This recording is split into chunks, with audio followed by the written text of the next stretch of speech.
It is a story of faith, identity, and transformation, told with impressive visual and emotional force. The Prince of Egypt.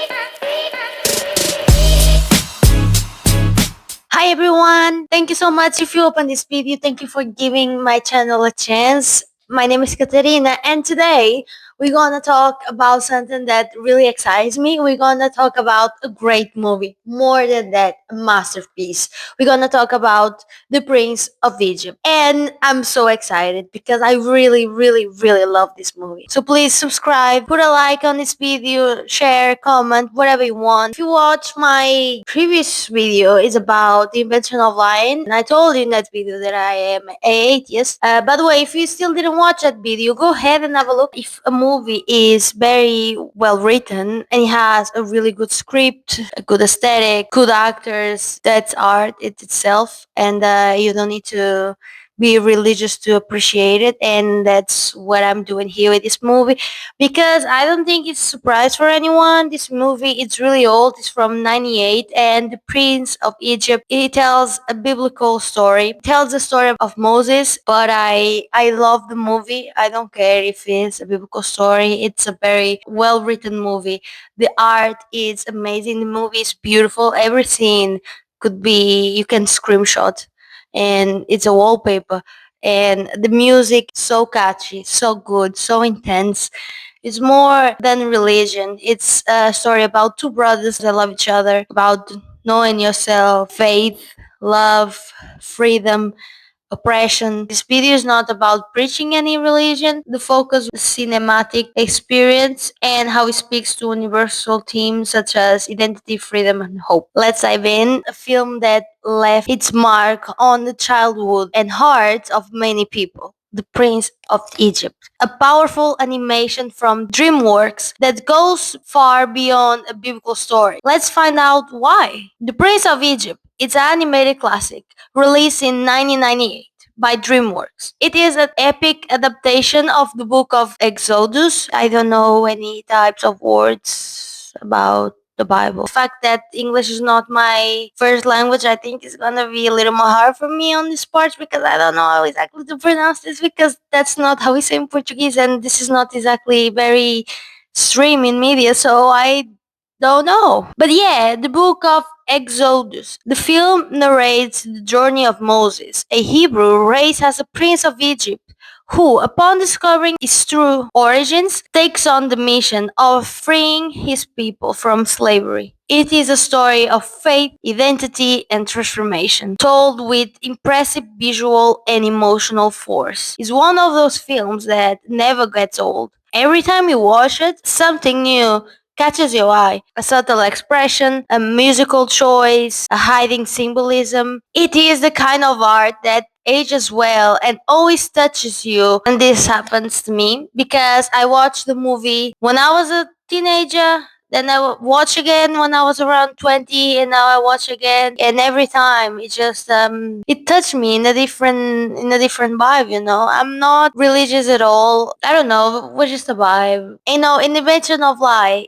I said that it was fun, but it was not a masterpiece. Well, guess what? The Prince of Egypt actually is a masterpiece. I know I'm so late to the party on this one. It's a very old movie. A lot of YouTubers, content creators already talk about him, but yeah, here we are. The opening scene delivers. The opening scene sets the epic and emotional tone of the film. The song Deliverers accompanies the suffering of the Hebrews and the moment when Moses' mother places him in the basket. It is a captivating introduction with powerful images and a spine-tingling soundtrack. The Moses journey from privilege to awareness. This movie shows Moses as a real human being with internal conflicts and a process of discovery. He is not born a hero or a liberator. On the contrary, he lives as a prince, comfortable, unaware of the oppression around him. Only when he discovers his true origins does he begin to see the suffering of the Hebrew people. And even then, his transformation is gradual, full of doubts and resilience. And this gives the story much more power, because his journey is not only physical, is it deeply personal. Is it about identity, empathy, and the courage to change? The film does not try to sanctify Moses,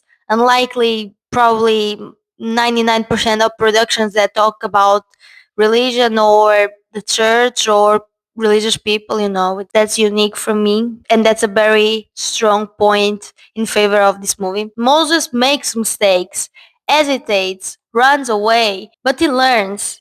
This brings the audience closer to him and makes the message of the story resonate even more. An ancestral memory, the melody of the basket. There is a scene in the movie, Ramses, Moses' brother, is really sad because they get in some trouble. His father yell at them. Ramses is upset and Moses slowly comes next to him and is casually whistling a song, and it's a melody, and that melody is the same melody that his mother sing when he's living in the basket. Even as a baby, he doesn't remember exactly what happened, but that melody, the last lullaby that she sings to him, is stuck in his brain. If we consider that Moses was not yet consciously aware of his origins, when he whistles that melody, then the gesture becomes almost instinctive, like a dormant memory that survived with him. He may have been raised as an Egyptian, but that music, that fragment, reveals a deeper, almost unconscious truth, reinforces the idea that identity is not only what we are told we are, but what we care without knowing it. It is as if something deep inside him already knew. The Egyptian art has a language of revelation. Important thing to point out is when Moses finds his sister Miriam and she says to him, "You are my brother, you are a Hebrew." He doesn't believe it. He runs away and he's confused, he's overwhelmed, and he runs to the palace. In the middle of the walls, he saw the paintings, and that's when he found out the truth that the Pharaoh, his father, killed thousands and thousands of innocent Hebrew babies. Moses sees Egyptian murals depicting the enslavement and massacre of the Hebrews. The art is shown in the traditional Egyptian style. Profiled, hierarchical,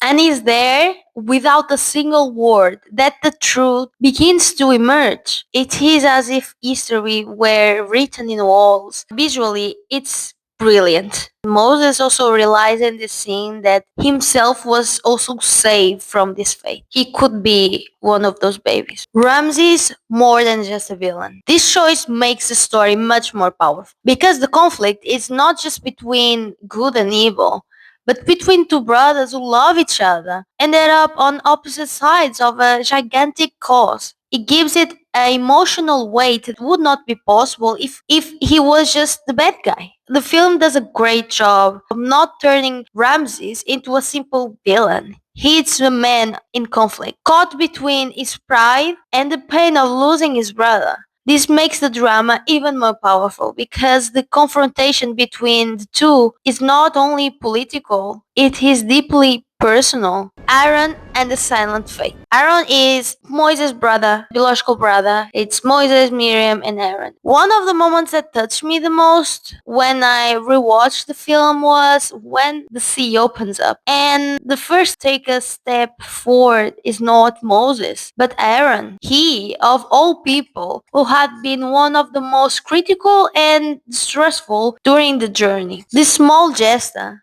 almost without words, shows that even the most resistance can have their fate transformed. It is subtle, but deeply symbolic. Liberation is not just physical, it's internal. This detail is a beautiful and at the same time is so discreet, but it carries enormous symbolism. Stunning visuals, animated painting. The animation combines traditional 2D techniques with digital effects that were innovated for the time. The settings were inspired by ancient Egyptian art with color palettes that reflect the emotional mood of each scene. The film used aesthetics as a narrative. The art is not just background, it speaks. The plague scenes visually powerful but also very dark, intense. This part shows Egypt being devastated while Ramses hardens his heart. The song The Plagues is intense, with Moses and Ramses singing and contrapointing, the emotional duel between faith and pride, the liberation of the Hebrews. The scene itself is worth reminding. The people walking out of the Egypt with children leading the way,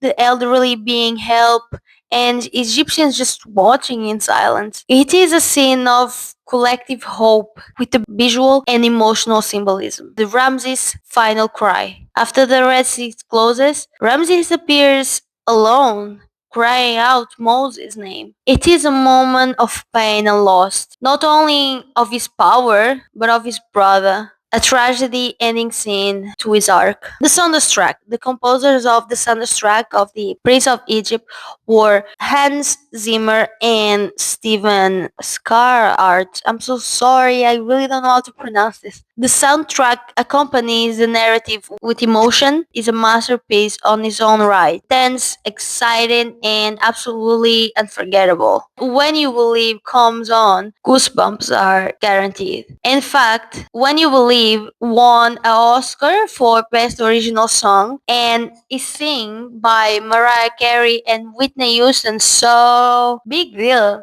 Imagine having Mariah Carey and Whitney Houston, two huge names singing this song for this movie. It's really good. People that work on this movie, they were really passionate about what they were doing.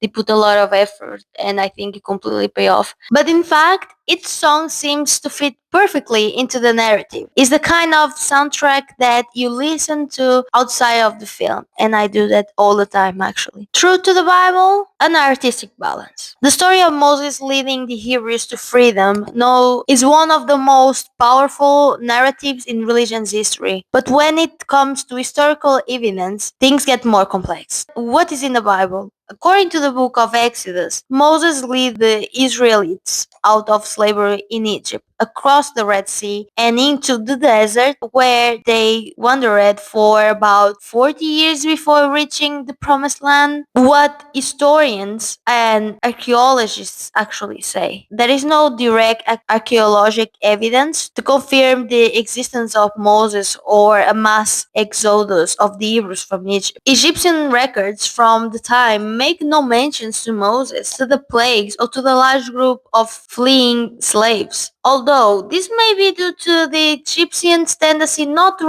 record defects or internal crises. This is not just Egyptian, by the way. I think most countries do the same. Excavations in the Sinai desert revealed no signs of a large population living there for 40 years. But there are clues and debates. The place names in the Exodus story, such as P. Ramses, corresponds to Egyptian cities from the 13th century before Christ, which may suggest a historical core. What's the verdict? There is no definitive proof that Moses existed or that the Exodus happened exactly as described. But there is circumstantial evidence and ongoing debate. Slavery. In real life, ancient Egypt uses slave labor, but not only from Hebrews. And I think that will be pretty known for everyone, but I don't know. But yeah, Egyptians didn't have anything against specifically with Hebrews. They have a lot of different types of slaves. Egyptian society was complex and used different forms of forced labor with people from various backgrounds. Many slaves were prisoners of war coming from regions such as Nubia, Canaan, and Syria. Others were in debt Egyptians who sold themselves as servants. Some scholars suggest that the Hebrews may have been part of the Semitic groups living in Egypt and working in harsh conditions, but not necessarily as slaves in a classic sense. Scientists don't find proofs. It's still a beautiful story. The fact that I'm an atheist and I love the movie, and that's totally valid. In fact, it's one of the greatest merits of the Prince of Egypt. It touches people regardless their faith. The film is about freedom, identity, difficult choices, universal themes that everyone can relate to. Even though it's based on a religious text, transcends spiritual boundaries. It is art made with respect and depth.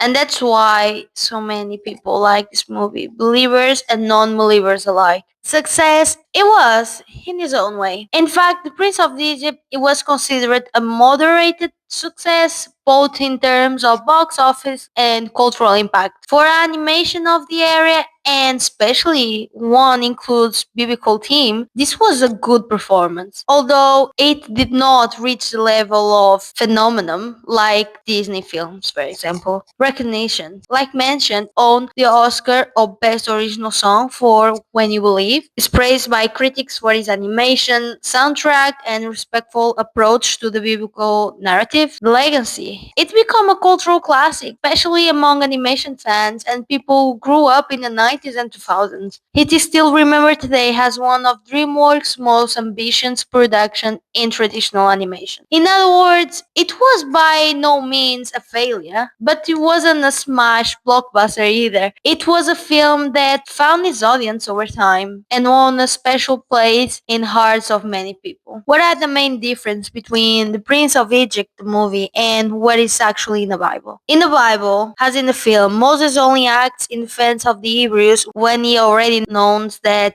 he is one of them. The difference is that in the Bible, there is no explicit moment of discovery, but in chapter 2 of Exodus, as an adult, he sees a Hebrew being attacked. Moses yells, "He's one of my brothers." But that means that Moses already knew, but we never have a specifically mentioned moment in the Bible saying that. In the film, the discovery, it's represented as an emotional and visual turning point. The film dramatizes this revelation to give more depth into the character arc. Also, in the Bible, Ramses is just the pharaoh, and that's it. The movie create this narrative that there are two brothers that they love each other to make, but in the Bible there is no mention of any brotherhood. There was not even mention that they were brothers or not. Ramses was just the pharaoh. The writers did some artistic choices, but I think it's really good. That makes the story even better. The role of Moses' wife, Zipporah, in the film, Zipporah appears early and plays a strong role. She helps Moses to find his purpose. In the Bible, she appears later when Moses flees to Midian, and her role is way more discreet. Some of the plagues are toned down. In the film, the plagues are shown, but in a less violent way. For example, the death of the first son is suggested with shadows. In the Bible, the plagues are described in more intense and direct detail. And I think this is just to, to make you scared of the anger of God, just to scare you, to frighten you, to control. Yeah. The people that wrote the Bible, they know what they do, and they were trying to scare you off and show you how God can be. The Prince of Egypt maintains the essence of the biblical story, but makes some dramatic changes to tell a story more accessible, emotional, and equated for kids and adults. So yeah, guys, that's it. It's a great movie. You should definitely see it. Thank you so much if you listen to me all the way to the end of the video. It means a lot to me. Leave me a comment. Tell me what you think. Subscribe, leave a like, and share this video with friends, family.